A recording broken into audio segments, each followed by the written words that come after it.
LifeLab session 9. Okay, so quickly, we got our daily practices. You should all be champions at that now. It should be part of your daily rhythms. And then we've had a series of homework assignments, the 35 questions, which some have calculated to be 72-ish. The 100 or 189 questions should be done in the next couple weeks. Talk about with your pace setter and written down the behavioral sequences. That is something that should be a continuous process. It's kind of, when you need a behavioral sequence, when something bad happens, when an explosion happens, when there is something that you wish you hadn't done, you can go, let's do a behavioral sequence. Let's figure out how I can change my thinking so that the actions can change. And then we did the triggers. So last week we looked at how our physical bodies are made, how we become addicted, how our bodies take over. How do our bodies run the show? Well, if you've ever been sick and in the hospital and you've had a stomach viral, your body's winning.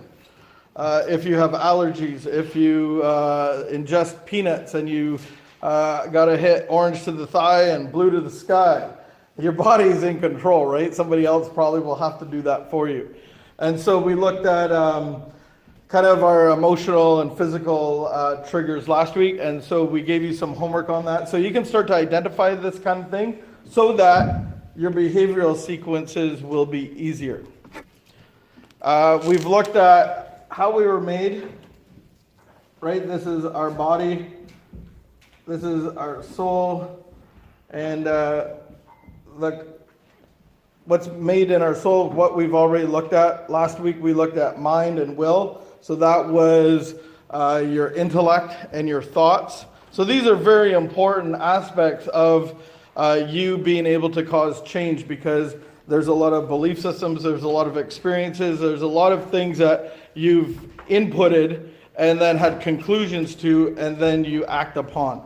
So, and then the other one was emotions. So mind is the intellect, will is your thoughts, and the emotions. Emotions that we feel.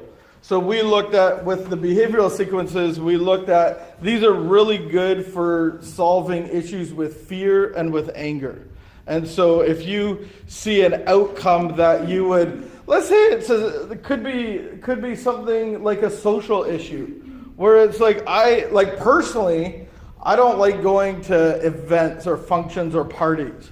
Like as soon as I get there, I become weirdly dysfunctional and look for the other person that looks like me, or the other person that's sitting by himself, because I'm pretty sure if I go grab a thing of chips and sit with him, we'll kind of nod at each other and maybe never say anything, but at least we feel comfortable together.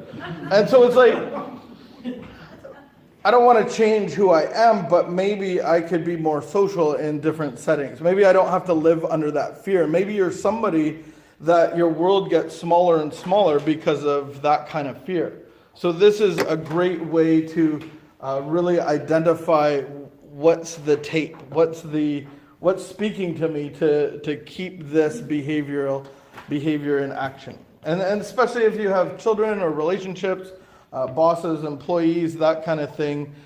Maybe some things work as somebody in charge of things. Maybe you were super aggressive. Maybe you were, maybe you're the kind of person that goes through staff because you're demanding, you're aggressive.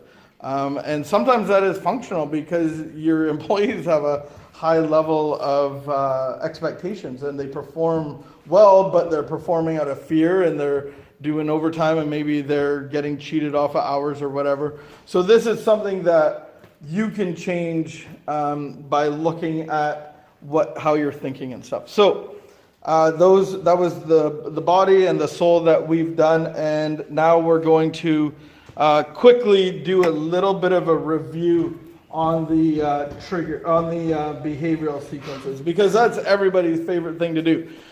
So in my experience, this is something that I would teach over the course of about 3 months, because everybody here is super smart.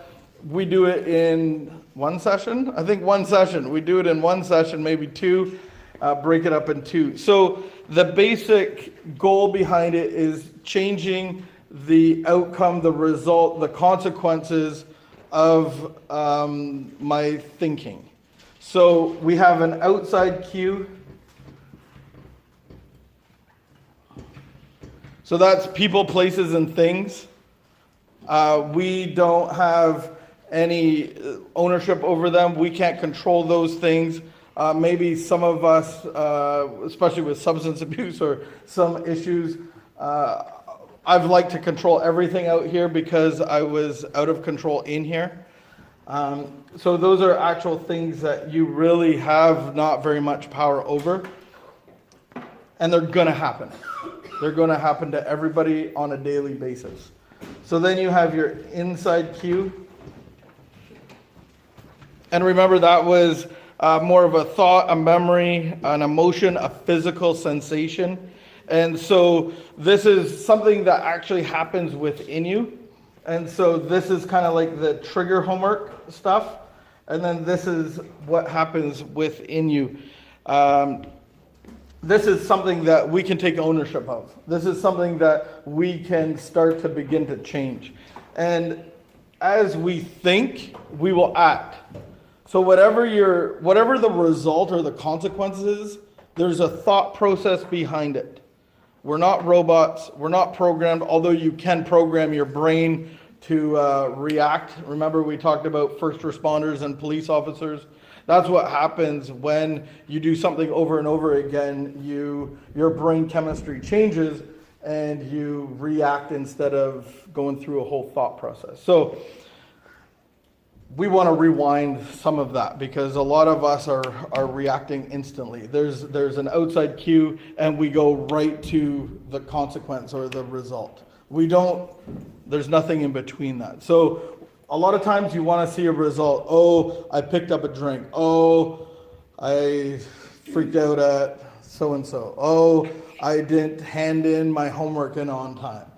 Like there's something that happens for that to happen inside of you. So that's what we want to break down. So then we look at the inside cue. And to change it, we look at the tape. What is the tape? It's a thought, a memory, an emotion, or physical sensation. So what is that tape? And we had a little bit of homework with that. And then the counter. So the counter is what we're going to replace, right? Like a tape might be, who cares? I'm not good enough anyway. Oh, what does it matter? I'll get to it tomorrow. Or how dare you talk to me like that? I'll show you who's boss, right? Remembering that a tape continues to be a tape because of the reward system. And we looked at the cookies and boots. And it might not be great language, but a cookie is a positive reinforcement for you. It might actually be a negative result. So when somebody's disrespecting me and I get up in your face, I feel that when you back down, I'm respected. And that's a cookie for me. I'll keep doing that. 1 in 10, I might get punched. I might punch back, right? But in the long game, 9 out of 10 times, I'm getting a reward that continues that tape. I'll show you who's boss. So the counter has to be a few things. I will show you who's boss. I will prove myself. Whatever that tape is, it has to be, you have to believe it, right? It's okay not always to win. Right? If I'm confident in who I am, do I always have to defend myself? Do I always have to prove myself? Do I always have to be heard? So like those are things that I actually do believe. Like I don't always have to be heard. I don't always have to get the last word in. I don't have to be aggressive. I don't have to defend myself. I have to buy it. I have to believe it. It has to be assertive. Remember, we talked about the different types of communication. We talked about the I count, you count, the assertive communication. So we have to actually talk to ourselves assertively and start to really start thinking like this. So when I have a counter, does this make the person count and I count at the same time? And it might be tough to really get that, because you might be on one side of the scale where you're the only one that counts, or you might be on the other side of the scale where you don't matter, but everybody else does. So you could probably tip off the horse the other side pretty quickly. So it might be hard to balance that. Maybe ask your pace setter or ask a mentor to run this by them and see what they would say. It has to be, you have to accept it, and it has to be an action. It has to be something with an action, because this is what you're going to change the tape, the thing that you think with. You're going to change this, so it has to be an action. Remember, your thoughts go to your action. And then we have the action. So in my experience, when I'm trying to prove myself and when I feel disrespected, I stick out my chest, I get in somebody's face, and I act intimidating. And I might raise my voice. So those are all actions that get a cookie or a boot. In my experience, it always got a cookie. And in my experience, I wasn't scared. I was kind of a wuss in some bad areas. Like I didn't like, putting things in my pocket in stores. Like I was super scared of that. But if it was to push somebody in a mall or a street, I don't even think about it. And so that's very intimidating to most people in our society, I've learned. Not everybody wants to go to work with a shiner or an arrest charge for assault. But I found myself that I was very quick to escalate that. And I would, most 9 out of 10 times, it would de-escalate if I escalated it quick enough. And so the action really caused, right, when I'm speaking about this, and you can picture it, you got a guy that got disrespected a little bit, somebody kind of cut him down, and this guy puffs up his chest, starts tripping off, and his face gets red, he gets aggressive, and he gets a cookie out of it because the other guy goes, "Oh, sorry, bro, like chill out," and then walks away. But that's a lot of anxiety and stress going on there, correct? Like to do that on all your situations. How many people disrespected you today? There's probably somebody that said something, whether it was a cashier or your best friend or your dog, and you felt disrespected. And so, but I always got a cookie for it. So what if my tape says I don't always have to prove myself? Isn't that a lot easier than puffing this out, thinking of some clever, and then hitting a guy? Right? Can I not get a cookie and realize that being calm is a cookie? Like not always having to win. Like what's the point of always winning? Like who am I winning against? Like I just proved myself against you and caused issues but backed you down. So a cookie could be the total opposite of like, well, I got through today without having my blood boil and my anxiety getting up. Like it was a good day. So you can change what your actions look like by your boots or your cookies. So cookies are why you keep doing something. And it doesn't mean that what you're doing is positive, but what you're doing gets rewarded. So that's what you'll keep doing. Anyway, that is a quick review of the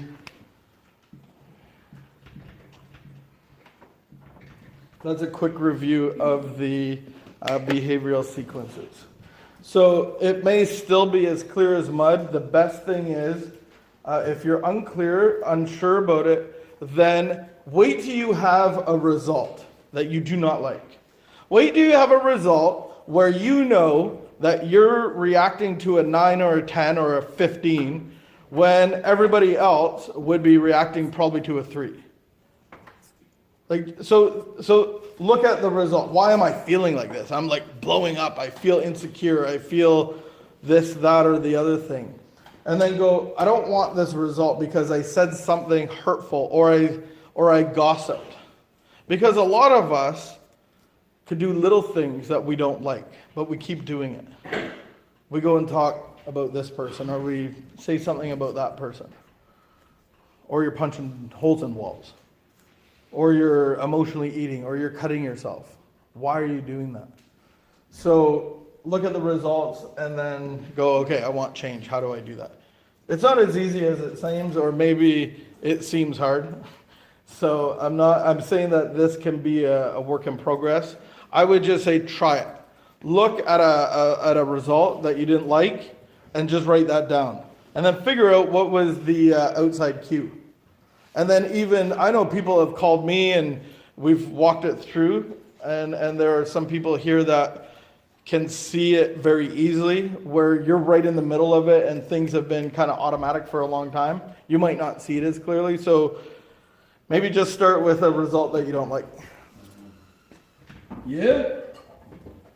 Yeah. Yeah? Yeah. Because they're fun. All right, so now we're going to talk about the Spirit.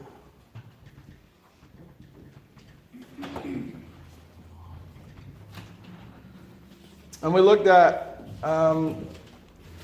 what the function of our spirit is. I saw an interesting YouTube video, and they were trying to get microscopic evidence and stuff, or whatever they do to find little things. And they did a study of an egg and a sperm, and they said at conception there was a big spark of light. It was really cool. And I couldn't help but think that was when our spirit started. That was when our spirit was formed, because we've been given a spirit of light. And so looking at our spirit, this is where our life should come out. This is the beginning of the river. This is how we should be feeding our soul, our mind, will, and emotions. I look, for me personally, I look at like the discipline of my soul, because it's so easy for me to react out of my emotions, to react out of my intellect, my own intellect, because of my experiences. So just paying my bills. Do I need my spiritual connection to pay my bills to figure out how to do that? In my experience, I've learned that I've had to, or I go back to drinking. Because my way, with my broken thinking, always leads me to the same result, which is drinking. So because of the way I ran my life, with the anxiety and stress, I found comfort in alcohol and drugs. And so if I get sober for a little bit and say, okay, well, I used to be a truck driver, or I used to be in this union, and then go back to that, which I tried to do, and it took me 2 years to get 1 year sober, continuous, because I was still using my intellect. So to me, my intellect has to come under discipline, because I could figure out most of your problems. Give me 5 minutes, I'll write them all down, we'll go through budgets, we'll go through relations, and I'll figure it all out for you. Because we can intellectualize our lives. And then with our thinking, we can think all sorts of stuff. We can get ourselves in trouble just in our minds. And then with our emotions, I know my whole life was built on my emotion, how I felt. If I felt this way, I needed this to be put here so I would feel a different way. Well, that made me feel like this for a few days, so I needed this. And people made me feel insecure, so I drank this. And so for me, I really focus on my soul being disciplined, being like, not in trouble, but I got to keep it under wraps, or else it kind of gets stronger again. Okay, so the Spirit, this is where we live life out of. The Spirit, this is where we live life via God's Spirit. This is the Holy Spirit. This is where our connection is supposed to come from. The functions of the Spirit is to communicate, to worship the Creator, to sustain the soul and the body. There's a lot of times where if we cut this off in the medical field, we don't look at our spirit, but we look at the consequences of anxiety and fears and that kind of stuff. Doctors 99% of the time will medicate them. And I know lots of younger people that are on medication. And really, if they wanted to figure it out without medication, they could. We could put a little, kind of like what we do, wake up in the morning, do some exercise, read your Bible, that kind of stuff, and it would reduce their anxiety, and they probably wouldn't need a medication. And the worst thing that I'm seeing treating anxiety is with medical marijuana. And if you give yourself something that you withdraw an addictive substance, it actually causes more anxiety, 12 hours later or whatever, as you withdraw. It actually causes your body to be anxious and you need more of it. So, secondary functions of the Spirit: to comfort us, to comfort others, for understanding, intuition, to bring conviction through our conscience. Where our spirit is a big part of our creativity. Empower and strengthen, and really to be able to facilitate God's will and plans. And I look at my smartphone, and today on the airplane, they made me turn my smartphone off. Like they said, put it on flight mode. I always wondered, what's this little airplane flight mode? Well, it's when you go on an airplane. I don't know when else you get to use it, but it's made for the few times that you fly. And so I turned it off, but I could still use it, right? Oh, the lights went out. I got a flashlight. I can look at some past stuff. Somebody asked me a question. 18 times 3. I got this. Right?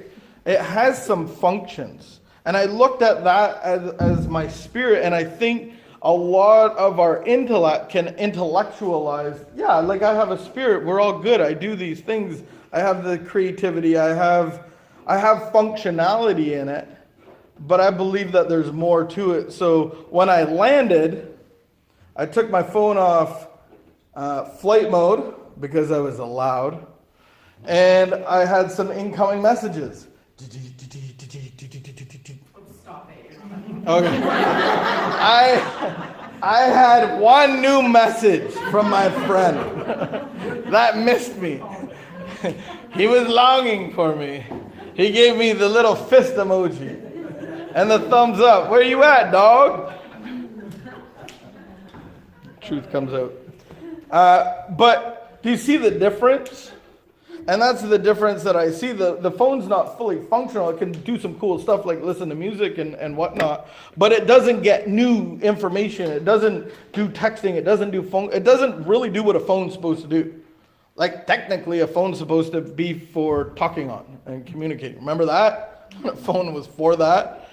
So that's what I look at. This is kind of that broken relationship is flight mode. And we want to get out of flight mode and get a spiritual connection. And that's what the big books of Alcoholics Anonymous says. The 12 steps isn't the solution. They take you to the solution. Just like Moses walked up the mountain and he had a spiritual experience with God and came down glowing. This is the process of having this spiritual experience, because right now there's a lot of things in the way. And that's the next process that we're going to look at. We're going to look at the blocks that are in the way. Resentment, fear, guilt, shame, that kind of stuff, and actually get those out.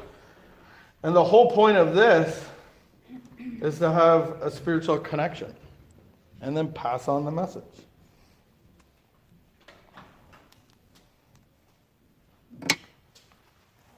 All right.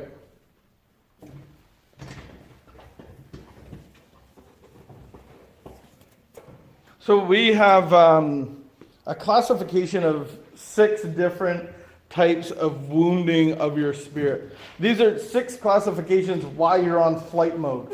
This is kind of different classifications. You'll find that probably that you'll fit into one of them. I know that when I went through this, I know that I heard some stuff and I was like, oh, connected to that, connected. But when I heard this one, I was like, that told my whole life. I was like, whoa, Chippy, cool.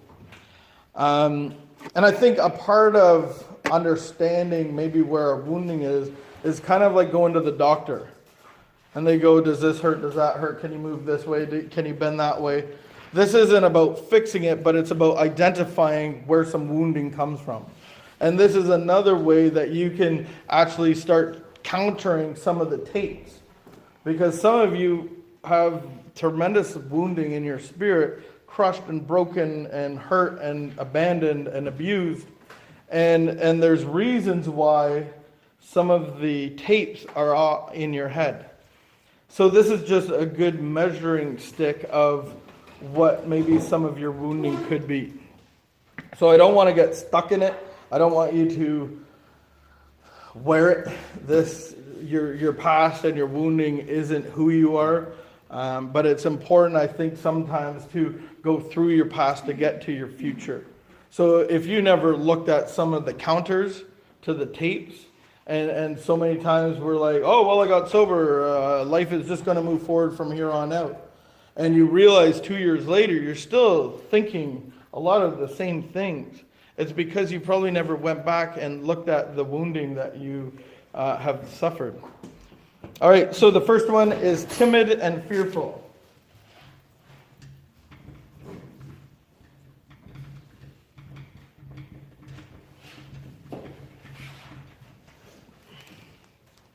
Causes of a timid and fearful. So timid, the word actually means lacking in self-assurance, courage, or bravery. Easily alarmed, shy, and it's the indication of fear. So fear is, and we did a module on this, a session on this, is a distressing emotion aroused by impending danger, evil or pain, real or imagined. So the causes of a timid spirit. Generational wounding in ancestors, parents. And this isn't some weird Bible spiritual term. I look at it when you go to the doctor, or even when you're talking amongst friends and you bring up a condition. You might, be bringing up an eye thing, or a chronic headache thing, or a back thing. And so even your friend will say, oh, does that run in your family? Or you go to the doctor and they say, do you have cancer? Do you have this or that or the other thing? Because a lot of things are passed down. So just for an example, if your mother had this kind of wounding and was fearful and timid, her parenting might be like that as well. And so she might be super overprotective. Not letting you go out, not letting you do this, not just kind of controlling and making sure she knew everything about where you were, and controlling the outcome trying to control the outcome of your life. So that wounding can get passed down. So that's what that means. Early trauma in life, that could be something like a hard birth or parenting abuse, present day traumas, war experiences. Characteristics. So this is what it would like if this kind of wounding was characteristic by you. You would need lots of love and reassurance and love. You would draw back from new situations, desiring to be kept in the background. They would have a guarded approach to life and wouldn't come out to meet you. An unwillingness to trust. They live with the expectation that life will hit them in the back. They may be very sensitive to criticism, and they would keep their timid spirit closed and locked against others. These are the functions that are impaired. Communication with others becomes very inhibited. And so this might be someone that communicates and asks all the questions. I don't ever want to ask. I don't want to ever be asked questions. I'm never vulnerable. I'm always everything's perfect, everything's fine. Inability to comfort or empower their own body and soul, or that of others in needs. And we're all born with the ability in our spirit to comfort and be a comfort to others. If we were made in the image of God and God is our comforter, then we have that spirit within us to be comforted. And this is really what we need to get to the point of, is to being able to have God as our comforter, to have His Spirit as our comforter, instead of going to Angry Birds on your phone, or is that still a game? Whatever it is, relationships or alcohol or whatever it is.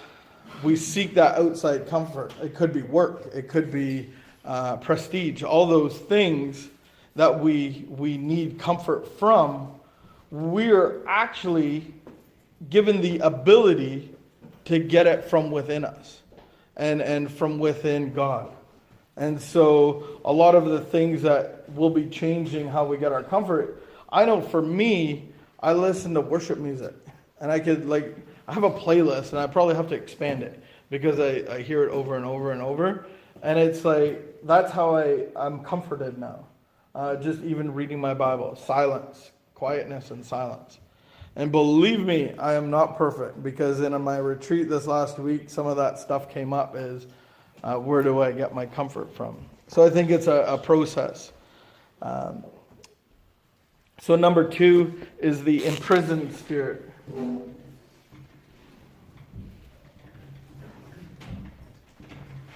Imprisoned.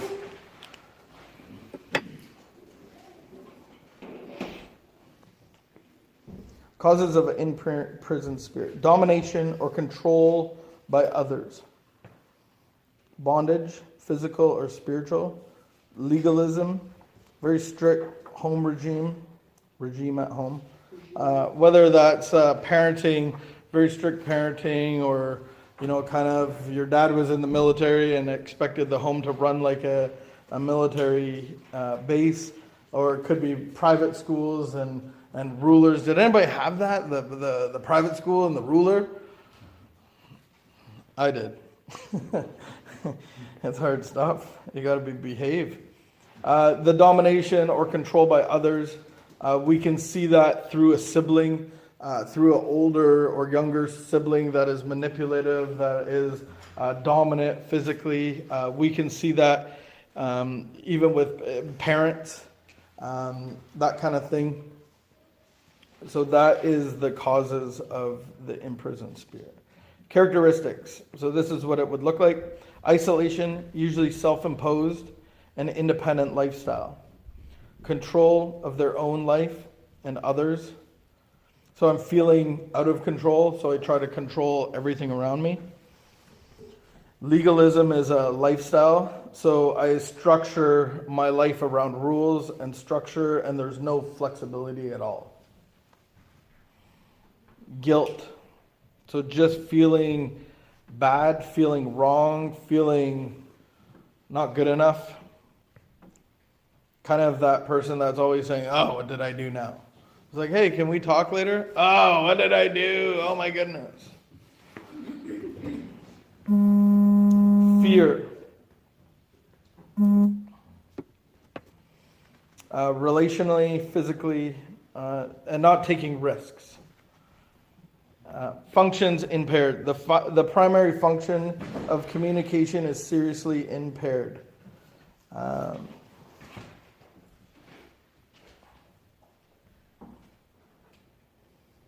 The secondary function of revelation and intuition is seriously distorted. And so you could look at this as, lack of intimacy, lack of knowing, really getting to know people, a lack of being able to be vulnerable or even needing people. I look at, if ever you can imagine being, or you've been in jail, there's specific things you don't talk about, and you keep everybody at arm's length so you don't get in trouble. Because there are people there that look at you, if you show weakness, they'll look at you as prey, and they'll dominate you and control you. So that's kind of that imprisoned spirit is, kind of acting like you live life out of prison, out of jail, and you just keep everybody here, and you kind of roll with everything that you got to do. Kind of that everybody's out to get you, back against the wall. The crushed spirit, number 3.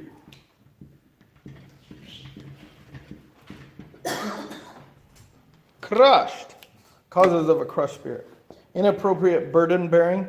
And you can see this in single parenting. You can see this in absentee parenting, where a child might have taken a place of a partner, where secrets are told, where responsibilities are given that a normal child wouldn't really have, shouldn't have the responsibility of. Shame by authority figures, and just, in punishment to kids, or being annoyed by children, just saying things like, I wish you were never, or why don't you always, and really having words that cause them to believe certain things in who they actually are. By the time your brain gets to 11, after 11, your brain changes and you start to perceive things differently. But anywhere under 11, your perception of when somebody calls you something, you actually think you're that, whether it's you're stupid or whatever. Inappropriate burden bearing, shame by authority figures, harsh leadership. That could be physical punishment. Remember the belt. Remember the spankings, that kind of stuff. It could be lots of timeouts, or just kind of unrealistic punishments that might, by good parents, seem like a good thing at the time, but maybe it wasn't appropriate. And by any means, and I know I have been parented, and I have been and still am a parent, and I know that I haven't been perfect, so I'm not. Just don't take what I'm saying here as an insult to parenting or how you've been. We've all done our best, and hopefully we can give your parents the what's that called? The benefit of the doubt. That's the word. Inner vows and pronouncements. So just when somebody says something that you are no good, I wish you were never born, and says those kind of things, that's a message that you actually don't have to come under. But making an inner vow actually says, I wish I was never born. Oh, they're right. Right? And then making a vow that says, I'm going to make sure that no one sees me. I'm going to go into hiding and make sure that I was never born. Or even later on in life having suicidal thoughts. Like this all comes out of wounding and stuff. Eating disorders when you're young, that kind of thing. Bad news. Death or moving. It's a big deal to move when you're an adult. I've done it a few times. I hate moving. I think the 3 biggest stresses or 4 is moving, changing jobs, getting married, and having kids. A lot of times you do them all in the same year. You should spread those ones out. But imagine as a young person having a death in your family, or your mother or somebody really close to you passing away, or just moving, right? That can be really wounding to a little spirit. Disapproval. And so disapproval of... There's a lot of parents that wish they didn't have a girl and had a boy, or wish I didn't have a boy and wanted a girl, and maybe out of their own wounding, or maybe out of their own preference. So a father can be disapproving, not in a verbal way, but hey, you're going to wear camo and shoot a gun, and taking the young daughter out fishing, and maybe, and I'm not saying that's a bad thing. But maybe he really wishes you were a boy and he never had a boy. And so there's a spiritual thing happening there that he's disapproving of your sex. And not everybody is hurt in the same way, because we could have all been in my family and you guys probably would have turned out golden. This side of the room would have turned out to be world geniuses, and this side of the room, we'd all been to jail. And I find like running a rehab center, I've worked with men from single families, no families, foster care, teen pregnancies with, young moms. Like I've been in every type of family of origin and anything that could happen to a young person. I've been in the same room with those people for 8 years.